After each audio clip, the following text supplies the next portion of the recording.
you.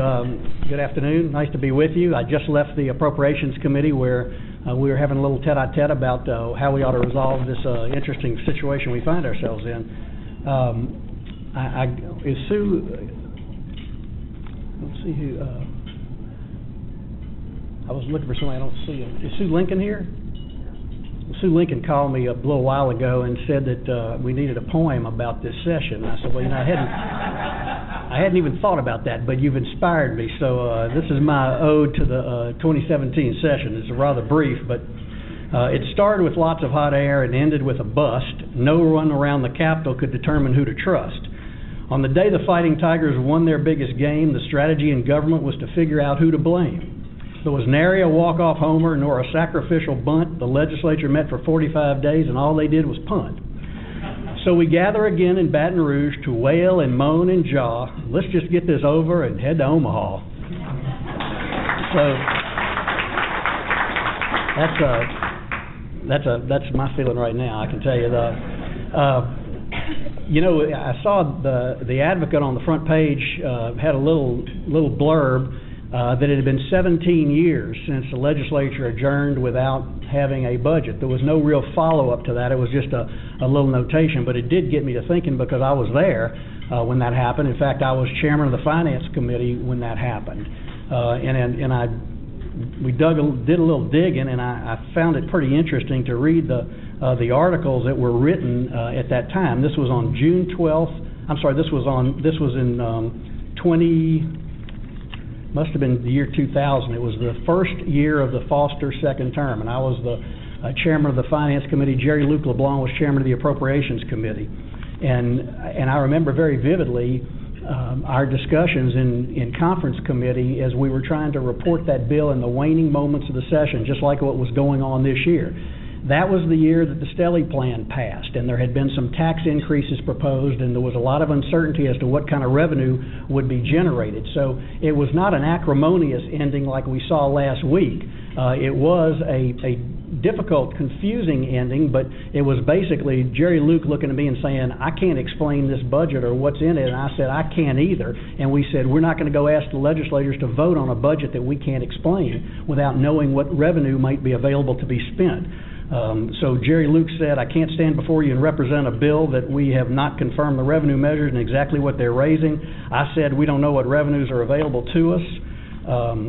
A lot of the discussion on the floor did that session, see if this sounds familiar, said, I don't want to see hospitals closed, nursing homes adversely affected, our colleges and universities, law enforcement. John Alario said the extra sales tax was a bridge to get the state through a budget crunch while voters decide whether to increase income taxes. Does that sound familiar? 17 years later, we're repeating the exact same type discussion, and this so-called bridge of extra penny sales tax now looks like it may be the only thing that can get passed at some point in the future if there's when there's a special session to try and deal with the fiscal cliff. The governor made it very clear from the get-go this was a temporary tax designed to bridge us to fiscal reform. Well, we got on the bridge to fiscal reform, but then we fell off of it because it didn't lead us anywhere. With nothing happening during this legislative session, the one that was targeted to be the fiscal reform session based upon the recommendations of the tax task force that very studiously looked at what best practices were and what Louisiana ought to be doing in terms of changing its tax system. Now, I have not heard a single person stand up and defend Louisiana's tax system. If anybody here wants to do that, I welcome you to do it. But I haven't heard legislators, I haven't heard pundits, I haven't heard good government groups, I haven't heard anybody say, we've got the right system, stop trying to tinker with it. I think it's a universally accepted principle that our tax system is broken and is inefficient and is not appropriate for the people of Louisiana and their needs, not their wants, but their needs in 2017. Nonetheless, nobody seems to want to do anything about it. At least legislatively, no one seems to want to do anything about it. Last year with this shortfall, a huge shortfall looming, the answer was to put on the legislative throwback jerseys and impose temporary sales taxes. 1 cent additional sales tax, reduce some exemptions and exclusions with a promise that 2017 would be the year to address real reform. Well, 2017 hasn't come and gone yet, but the regular session, fiscal session, when that could be done, has absolutely come and gone. The task force, and I know a couple of members are with us today, the task force very clearly stated a couple of things. And this was about as bipartisan a group as you're going to find. There were no political agendas. There were a couple of politicians or former politicians like me on it, but it was good government people, representatives of business and industry, trying to say what's the best practice. We unanimously agreed that the extra penny of sales tax had to go. That was just not a good tax policy. That there ought to be modifications in our state income tax, particularly not allowing the deductibility of federal income tax, which only a couple of other states do. And that there should not be any effort to examine the property tax, because we knew that that was a non-starter in so many people's minds. Even though it's a big linchpin in local government funding and what have you, it was decided that that was simply not an area where we thought the people were ready to go, recognizing that some of these things would take a vote of the people, constitutional amendments. The legislators, ever conscious of that one word that seems to strike fear in their hearts, stelly, made it clear that any change in the income tax was not going to happen. And the result of that is that the governor didn't abandon the task force's recommendation. To the contrary, he embraced all of it, but he did introduce another element that was beyond the scope of the task force's recommendation, and it was admittedly hastily put together in this commercial activity tax. It was offered as yet another alternative based upon the input he had received from legislators across the state that they weren't going to fool with the income tax. There had to be ideas, there had to be purposes out there for discussion, and that was one of them. It fell on its face, obviously, legislatively, and it did have some problems with it. But the idea was the governor was going to lay some options out there and say, we got to talk about these things, we got to figure out solutions. Unfortunately, it seems like he was the only branch of government that chose to do so, with a couple of exceptions. And I give Representative Ivey, Representative Stokes credit for advancing ideas and aggressively trying to do their homework and do their research about getting some ideas before the legislature to be considered. But at the end of the day, nothing was done. We'll be back again in a special session in the next several months or early next year, and everything will start over again, and the same ideas are going to be on the table. I don't look for any new revolutionary income ideas to be put forward when we're facing this billion-dollar-plus cliff that is literally going to shut down government as we know it if there is not some income identified to fill the void that will be created if these taxes roll off. And that's why the most frequently discussed option is simply to do what was done 20, 30 years ago, keep renewing a temporary tax.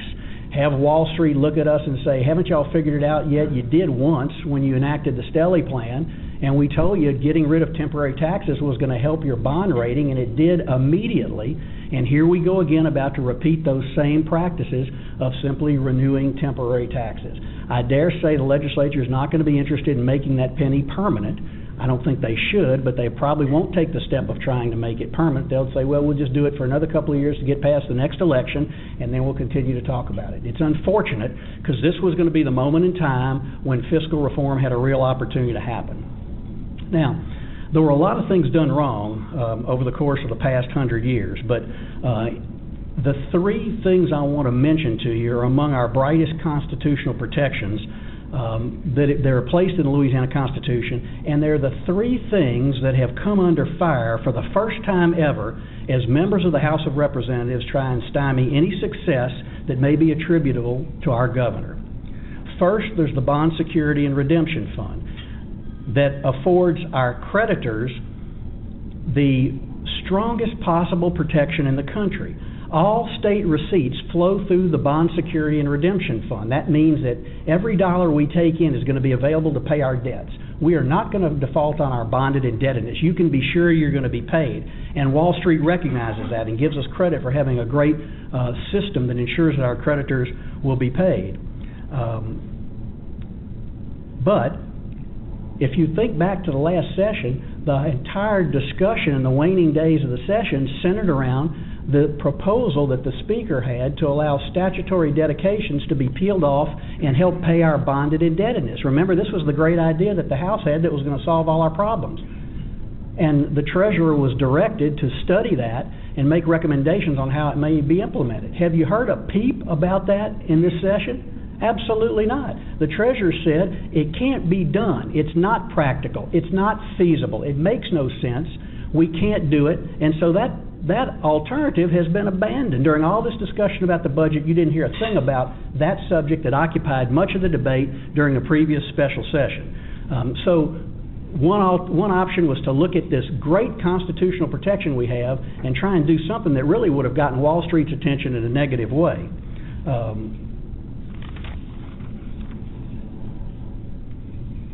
The state's financial advisor cautioned against doing it. The treasurer couldn't fully explain its logistics and how it would work, and the Senate overwhelmingly rejected it as a concept. So it was a gimmick that was designed to help avoid having to raise taxes or make cuts in the budget. It didn't work, and we've heard nothing else about it. Did you hear a word in this session about it? No, you didn't. A quiet death after the treasurer and the legislative staffs panned the concept as unworkable and unnecessary. Secondly, we have a revenue stabilization fund, a budget stabilization fund, the rainy day fund, a sensible constitutional provision that allows for a forced savings account to be tapped when revenues lag. Since its creation, it has been routinely used by legislators to assist in times of budget stress. Multiple times under the Jindal administration, without a peep from many of the members of the legislature who still serve in that body. The rains came under a Republican governor. The rainy day fund was tapped. The rains certainly came under this governor, and we can't use all the money that's available to us in the rainy day fund was the reaction. We spent an entire special session arguing about whether to use the constitutionally allowable rainy day money, the $119 million, to close the budget gap and avoid extraordinary cuts. Instead, at the end of the day, $98 million wound up being spent, and all the wailing and gnashing of teeth resulted in that differential. And so a little portion of the rainy day fund was not spent. Third constitutional provision now, the Revenue Estimating Conference. You know, in the old days, the governor and the commissioner of administration sat around and scratched their head and decided how much money they wanted the state to spend that year. And so the price of oil was adjusted accordingly. Back in the 80s, the state budget was 40% dependent upon mineral revenue. 40%. And now it's just barely in the low low teens. But that was how we decided what the state's budget would be. The people wisely adopted a revenue estimating conference, which is not a scientific process. It's called an estimating conference. It's an estimate. It's a best guess. Yet it is the thing that is most being vilified in the regular session this year, that the revenue estimating conference is always wrong, and so we shouldn't spend the money that they say is available. The revenue estimating conference takes a unanimous vote, and half its membership is the legislature. The legislature, the commissioner of administration, and Jim Richardson, a trusted economist, are the ones who have to unanimously agree on what the state's budget will be. Never before have we said, well, let's don't spend that revenue estimating conference estimate because that's constitutionally what we base our revenue on. But this session, the regular session, the entire focus was on this notion that we can't dare spend all that money. It would be fiscally irresponsible to do so. The governor was the very first person to mention that maybe we ought to look at a process that does not spend all the money in a given year. But he made it very clear that we weren't going to do that until we stabilized our budget and had real, meaningful tax reform upon which we could rely as a source of revenue, instead of the topsy-turvy situation we have right now, where we have a corporate income tax that actually pays more back to the taxpayer than collects from the taxpayer. And we haven't done anything that we really need to do to address the exemptions and credits and exclusions and so on. And so that idea may be something we want to incorporate at some point in the future when the budget is more stable, but it's certainly not the answer right now. And as we speak right now, department heads and agencies are testifying before the Appropriations Committee about the impact of $206 million in cuts, which is what the House wants and what the bill they're considering today does, and what it would mean to their respective budgets and what a backward step it would be. The committee or the House didn't bother to hear from those people who are actually going to be implementing the budget in the regular session. The House simply adopted the amendment. The House committee adopted the amendment without hearing anything of the consequences of not spending $206 million, and the House dutifully went along passing the budget onto the Senate, which, in our view, responsibly fixed it, fully funded TOPS, avoided the cuts in LDH that are going to be necessary, DCFS, pushed that 13th payment as the House had suggested. The Senate agreed. We reluctantly agreed as well because it was really the only option to avoid the severe cuts that we're facing. But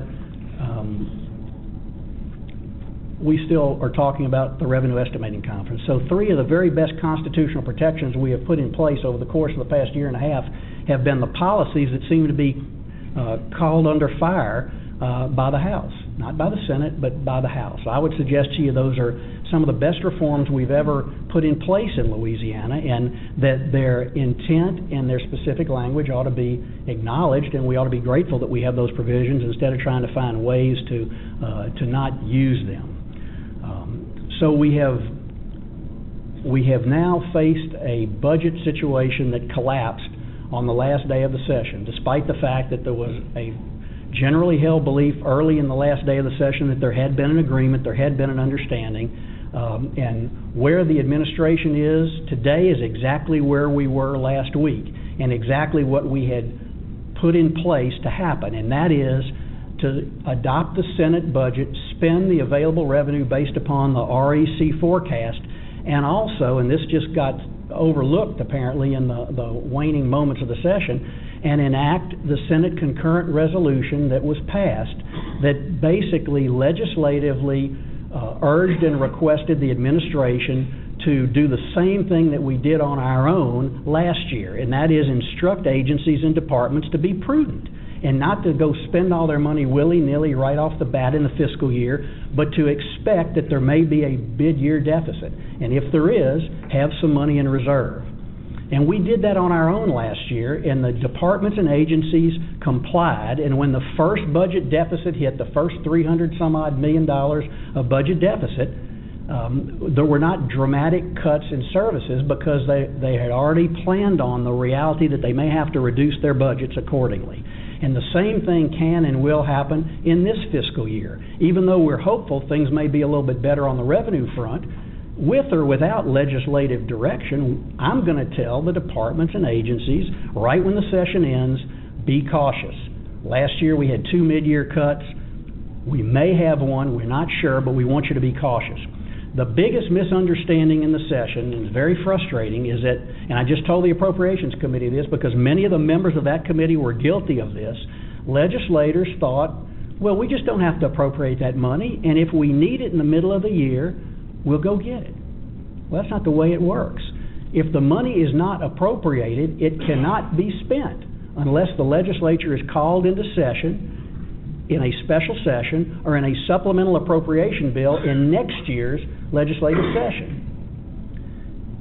So our view is appropriate the money, let us manage it as we're supposed to do responsibly as the executive branch of government, and don't put yourself in a position where you may put $200-some-odd million in the netherworld where it can't be accessed, which is exactly what would happen. And by the way, what would happen if, God forbid, we have another hurricane and we have an above-average chance of a major storm this year in the Gulf? NOAA has told us.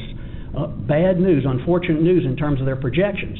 Now, I'm not sure their projections are any better than REC. It's a guess, it's an estimate, but historically they tell us there is a greater likelihood of a severe storm or more in the Gulf this year. If that happens and the state has to spend money, remember what happens. We have to advance that money. Agencies and departments have to expend money in hurricane relief and in response and in cleanup and in everything else that you do responsibly to take care of the people of this state. It's what happened in the floods last year. Agencies and departments had to spend money that had been budgeted for something else on the disaster because you got to spend the money first to get reimbursed by FEMA. So that $200 million could be very significant to agencies and departments who don't have it available to them if they have to call upon a large amount of money to deal with the hurricane response. So just another reason why we think the appropriate thing to do, the responsible thing to do in our current budget situation is to appropriate the money and let this administration do what it's done prudently since we've been in office, and that is transparently manage the state dollars responsibly, report to the legislature on what we're doing, answer all their questions, and make certain that we are not going to fall into the trap of Louisiana's ghost of the past, and that is using non-recurring dollars to fund recurring expenses, sweeping funds to make it look like you have more money than you have, but to actually only spend the dollars that are available to us by the constitutional body, the REC, that tells us what's available. So with that, I'll stop and try and answer whatever questions you may have. I didn't certainly touch on a lot of things I wanted to mention, but I'll let you ask questions instead and see if some of the topics come up. The governor has said that he does not favor extending that penny of sales tax. But by the same token, we obviously recognize that the state cannot suffer a literally $1.2 billion or $3 billion, whatever it may be, reduction in its budget. And we're certainly going to consider whatever options the legislature may choose to consider. But that is not something the governor wants to do. We called the legislature called it a temporary tax. We called it a bridge, and that's exactly what we felt it would be. And we don't think the penny sales tax extension is the answer to Louisiana's fiscal woes. The question was, what is the bill that is presently being considered by the House Appropriations Committee? And the answer was it's the exact same bill that was passed by the House last week. And then follow-up, have the positions hardened on both sides. And I would say, no, I don't sense that that's the case. I'm hoping and I believe that legislators don't want to be here again next week. They recognize their obligation to pass a budget. They don't want to face the unprecedented reality of July 1 rolling around and not having a budget. And so I think there's going to be a willingness to try and get things done. And I think the proposal that we have made and that we've advanced is a responsible way to resolve it. And in fact, many of us, and I'm one of them, believe that would have passed the House had there been an opportunity to bring that to a vote.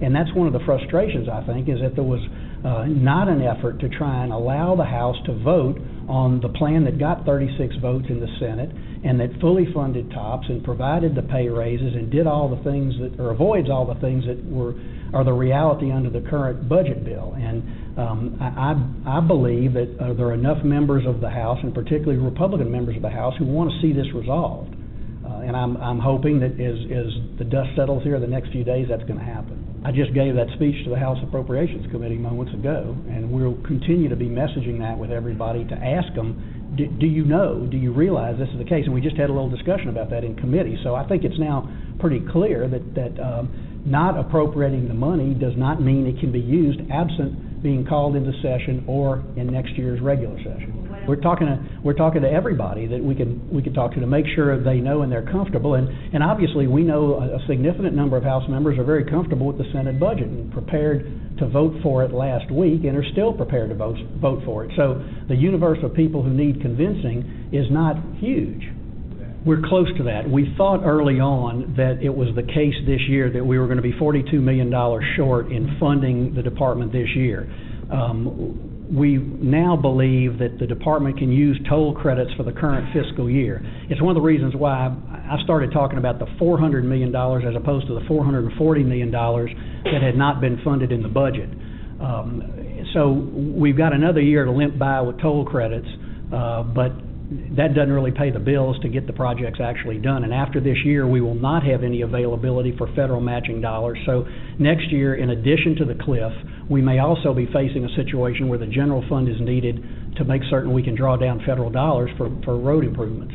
Why is the budget more likely to pass in the next 8 days than it was in the previous 90? Well, the answer is it's now the entire focus of a week with nothing else to distract the legislators, and they are facing the reality of, once again, saying to the public, I can't do the job that you elected me to do.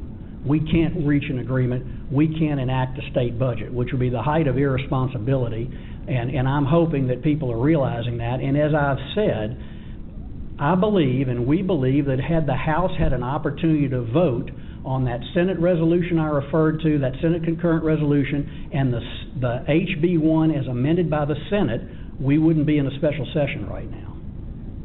How much does it cost? How much does it cost? I don't know. I know there's an article about it, so y'all can tell me. I didn't see that. I didn't read that article as to how much it's costing, but I want $60,000 a day. $60,000 a day for the legislature to be here, and they took the Friday, Saturday, Sunday off. The House is back today. The Senate's not back, I think, till Tuesday afternoon or Wednesday. But the Senate doesn't have anything to do. I mean, I can't fault the Senate for not being here because they literally have nothing to do until the House acts. I can't because I can't explain that position to you. So in order to explain the administration's reaction, I have to have a better understanding of what John was talking about, because I wasn't following exactly what he was proposing. We're not in favor of contingent funding, where you would say we're only going to fund this if such and such happens. And if I understood, and I'm not sure I did, what he was trying to accomplish was to identify exactly where some holdbacks would be, and I'm just not sure that's a reasonable approach to take. The folks can testify to in fact they will be testifying as to what they won't do if the House proposal is adopted. And I told John that's the best indicator of what would be on the chopping block, the things that they're not going to fund if you don't give them the appropriation to do so. Who speaks for the House is the question. You will have to ask the House who speaks for itself. Let me paraphrase your question. Is it correct that there's a basic mistrust of the public of what happens down here, and they see particular instances that frustrate them, and so they just say, well, that's business as usual. I think that's absolutely a part of what goes on here. I think there are a lot of people who don't like government to begin with, and there are a lot of people whose trust or mistrust of government is being shaped by a lot of the political rhetoric that is out there, and it's also being shaped by an awful lot of money that is being spent by special interests on all sides to try and make their voice heard. And I think this is something we, unfortunately, and I think it is unfortunately, better get used to, because the new laws regulating campaign financing and regulating expenditures in general are going to create a situation where wealthy groups and wealthy individuals can bankroll negative campaigns against candidates and informational campaigns on issues that are going to wind up being persuasive with a public who is going to believe what they hear on the internet, see on the internet, hear on the nightly news, or whatever the case may be. So it is an ongoing problem. It's nothing new, but I think it is exacerbated in just the climate that we're in right now. And I knew I'd have to mention this sooner or later, the partisan nature of what's taking place in Louisiana right now. We see it on a national scale. We talked about how we wanted to avoid that coming to Louisiana. I took this job because I wanted to be involved in trying to craft bipartisan solutions. But it is the political reality of the day that we're facing. That it was the responsible thing to do to make certain that these dollars were appropriated, and for us to be responsible in preparing for those cuts, and we'll be prepared for them. Just like we were last year when nobody made us do it or told us to do it. In that first mid-year cut, which was $303 million, I believe, we were able to deal without massive cuts and reductions, because departments had been preparing for it and knew that they might be coming. We got to that second $310 million shortfall. That became a bit of a problem, and we had more significant cuts. But if in fact we have a shortfall, which is very much a possibility, I mean, certainly you look at what's happened in the past, we may very well not reach our budget expectations this year, but our belief is the responsible thing to do is appropriate the money, put on the brakes where necessary, and don't put ourselves in a situation where we're spending more than we think we have to. As I stand here right now, I can't give you that exact percentage, but I'm not going to hazard a specific guess, but I'm telling you they're doing better. And one of the reasons why is because of all the attention that was brought to bear on the Transportation Trust Fund dollars being redirected to state police and to local government. And those numbers have both come down very dramatically. And so the Transportation Trust Fund dollars, and one of the arguments against the tax was, well, we're not going to pass any more revenue until we know those Transportation Trust Fund dollars are being spent as they should be. And we're doing everything we can to make certain that we engender that trust and people believe that to be the case, because just because the tax didn't pass doesn't mean the needs are going to go away or that our problems on roads are going to get any better. And so sooner or later, we're going to have to, as a state, face that music. And never before was there as much of an effort in favor of passing a tax than we saw this session. And even with all that effort from business groups and others, it still couldn't get the votes in the House. So we know there's still a lot more work to do.